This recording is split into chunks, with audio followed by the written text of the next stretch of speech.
मैं बता देना चाहता हूं योगी जी, एक नहीं 1000 मुकदमे आप लिखिए। अभी तो आपने सिर्फ 5 जिलों में मुकदमे लिखे हैं। 1700 थाने उत्तर प्रदेश में है, 1700 मुकदमे लिखे मेरे खिलाफ। और अगर आप नहीं लिखवा पाते तो मैं सोचूंगा कि आपकी थानेदार भी नहीं सुनता। लिखवाइए 1700 मुकदमे। लेकिन ब्राह्मणों पर जो अत्याचार आपकी सरकार में हो रहा है, उस मुद्दे को उठाता रहा हूं, उठाता रहूंगा। योगी जी ठाकुरों के नेता हैं, ठाकुरों के लिए काम करें, मुझे इसमें कोई आपत्ति नहीं है। लेकिन बाकी जातियों के साथ अन्याय क्यों हो रहा है, मुझे आपत्ति इस बात पे है। बाकी जातियों पे जुल्म क्यों हो रहा है, उनकी हत्या की घटनाएं क्यों हो रही हैं, लूट बलात्कार डकैती की घटनाएं क्यों नहीं उत्तर प्रदेश में रोकी जा रही हैं। कि मैं जो बोलता रहा हूं वो बोलता रहूंगा। मैंने जो सच कहा है वो आगे भी कहता रहूंगा। और इसको लेकर अगर आप मेरे ऊपर मुकदमे लिखवाना चाहते हैं, मेरे कार्यालय बंद करवाना चाहते हैं, धमकियां दिलवाना चाहते हैं, लाठी चलवाना चाहते हैं, जेल भिजवाना चाहते हैं, तो आप कीजिए, आप स्वतंत्र हैं।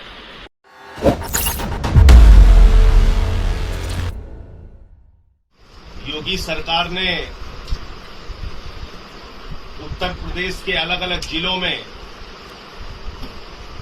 मेरे खिलाफ एफआईआर दर्ज करा दी है। आज आम आदमी पार्टी का कार्यालय भी बंद करवा दिया, वहां भी ताला लगवा दिया। मेरा जुर्म क्या है, मेरा अपराध क्या है? मेरा अपराध यह है कि मैंने उत्तर प्रदेश में ब्राह्मणों के खिलाफ हो रहे अत्याचार का मुद्दा उठाया।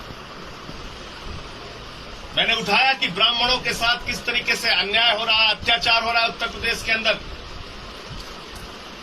मैं गया था इलाहाबाद, प्रयागराज के अंदर एक वैद्य परिवार के 4 लोगों की गला काट की हत्या कर दी गई। ये मुद्दा उठाना गलत है क्या? अगर आपकी सरकार में ब्राह्मणों की हत्याएं हो रही हैं, उनके ऊपर जुल्म हो रहा है, अन्याय हो रहा है, अत्याचार हो रहा है, ये मुद्दा उठाना अपराध है क्या? आप मुकदमे लिख के मेरी आवाज को दबाना चाहेंगे योगी जी? उसको रोकने की कोशिश करना चाहते हैं? मेरे पास ब्राह्मण समाज के तमाम लोगों के फोन आए। ह्यूजन ब्राह्मण सभा के अध्यक्ष आशुतोष पांडे जी ने फोन किया। मुझसे बोले जो कुछ भी आप कह रहे हैं सच कह रहे हैं, अन्याय हो रहा है, अत्याचार हो रहा है, और ये मुद्दा उठाना कहीं से कोई गलत नहीं है। मैं बता देना चाहता हूं योगी जी, एक नहीं 1000 मुकदमे आप लिखिए। अभी तो आपने सिर्फ 5 जिलों में मुकदमे लिखे हैं। 1700 थाने उत्तर प्रदेश में है, 1700 मुकदमे लिखे मेरे खिलाफ। और अगर आप नहीं लिखवा पाते तो मैं सोचूंगा कि आपकी थानेदार भी नहीं सुनता। लिखवाइए 1700 मुकदमे। लेकिन ब्राह्मणों पर जो अत्याचार आपकी सरकार में हो रहा है, उस मुद्दे को उठाता रहा हूं, उठाता रहूंगा। मेरे पास ठाकुर समाज के बहुत सारे लोगों का फोन आया। वो हाथ थे इस बात से, दुखी थे मेरे बयान से। मुझसे कह रहे थे आपने ये क्यों कह दिया कि उत्तर प्रदेश में सिर्फ ठाकुरों की सरकार चल रही है?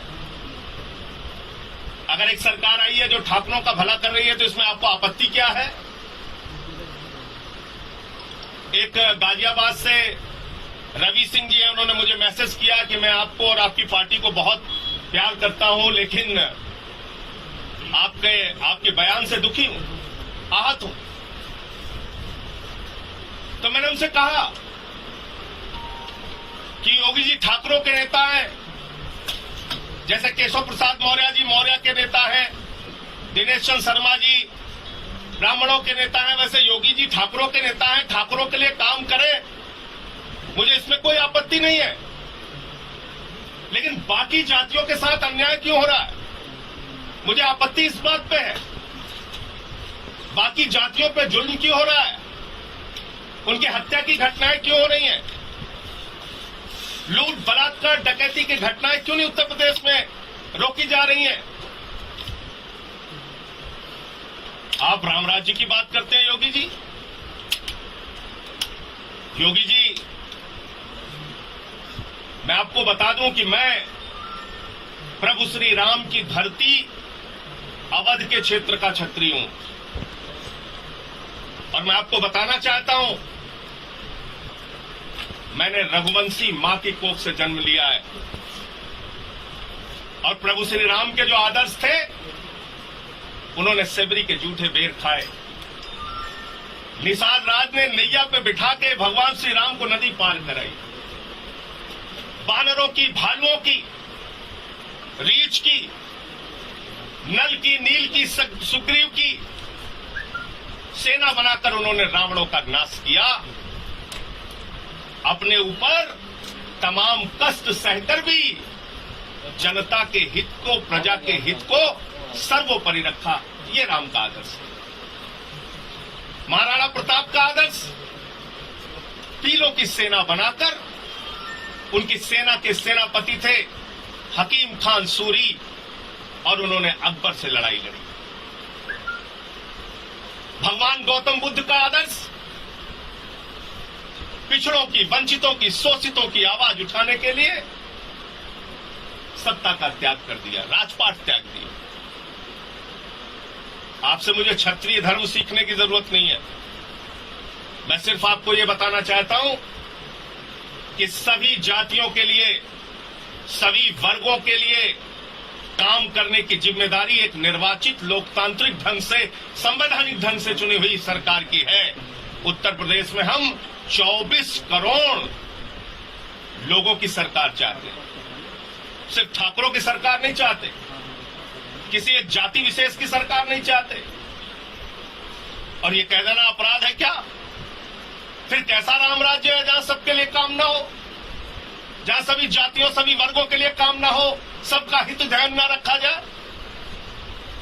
मेरे पास कल ओम प्रकाश राजभर जी मिलने आए थे, उत्तर प्रदेश सरकार के पूर्व मंत्री, वर्तमान में विधायक हैं, और उन्होंने भागीदारी संकल्प मोर्चा बना रखा है, जिसमें नाई समाज के लोग भी हैं, जिसमें पाल समाज के लोग भी हैं, जिसमें निषाद समाज के लोग भी हैं, जिसमें राजभर समाज के लोग भी हैं, जिसमें कुशवाहा समाज के लोग भी हैं। और उन्होंने कहा साफ तौर पे कि संजय सिंह जी, जो आपने बात कही वो एक सच्ची बात कही। आज दूसरी पार्टियां हिम्मत नहीं कर रही हैं बोलने की, योगी के डर के कारण। आपने बोला, आपको बधाई, आपने बहुत अच्छी बात कही। और ये जुल्म हो रहा है उत्तर प्रदेश के अंदर, तो मेरी बात से सहमत है। यादव समाज के लोगों का फोन आया, जाट समाज के लोगों का फोन आया, तमाम जातियों में इस बात को लेकर गुस्सा है, रोष है, आक्रोश है कि उत्तर प्रदेश में उनकी सुनी नहीं जा रही, उनको नौकरियां नहीं दी जा रही, उनको रोजगार नहीं दिया जा रहा, उनको काम नहीं दिया जा रहा है, उनके साथ अन्याय हो रहा है, जुल्म हो रहा है, अत्याचार हो रहा है। आजमगढ़ की घटना को उठा के देख लीजिए, लखीमपुर की घटना को उठा के देख लीजिए, क्या हो रहा है उत्तर प्रदेश के अंदर। और इसलिए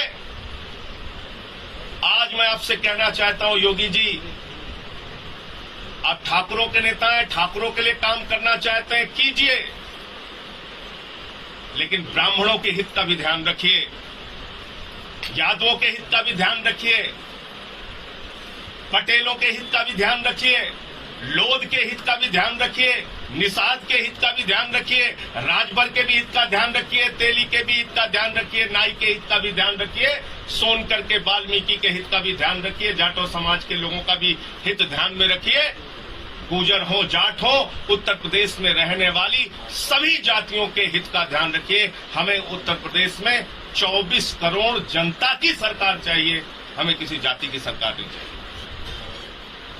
और आज मैं फिर दोहरा रहा हूं इस बात को कि मैं जो बोलता रहा हूं वो बोलता रहूंगा। मैंने जो सच कहा है वो आगे भी कहता रहूंगा।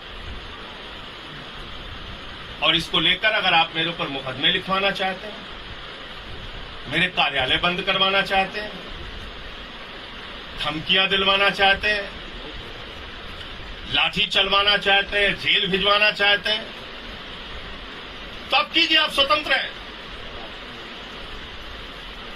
और मैं आपके लिए एक शेर पढ़ना चाहता हूं, चंद लाइनों का है,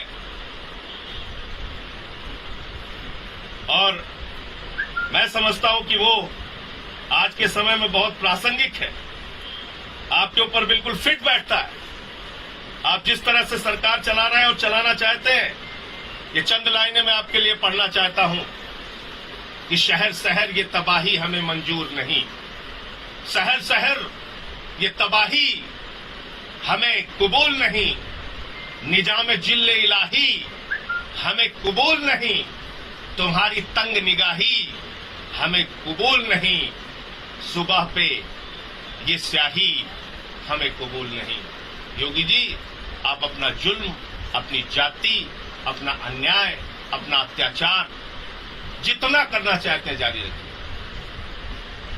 आपके सरकार की कार्यप्रणाली को मैं देख रहा हूं, इंस्पेक्टर सुबोध सिंह की हत्या हो जाती है, हत्यारे जमानत पर रिहा हो जाते हैं, माला पहन के उनके परिवार को चिढ़ाते हैं, व्यवस्था को चिढ़ाते हैं, और जो उसके मुख्य आरोपी हैं उनको भारतीय जनता पार्टी अपना महामंत्री बना देती है। आप हमसे सवाल कर रहे हैं, उनके लिए न्याय मांगने कौन सामने आया, किसने आवाज उठाई?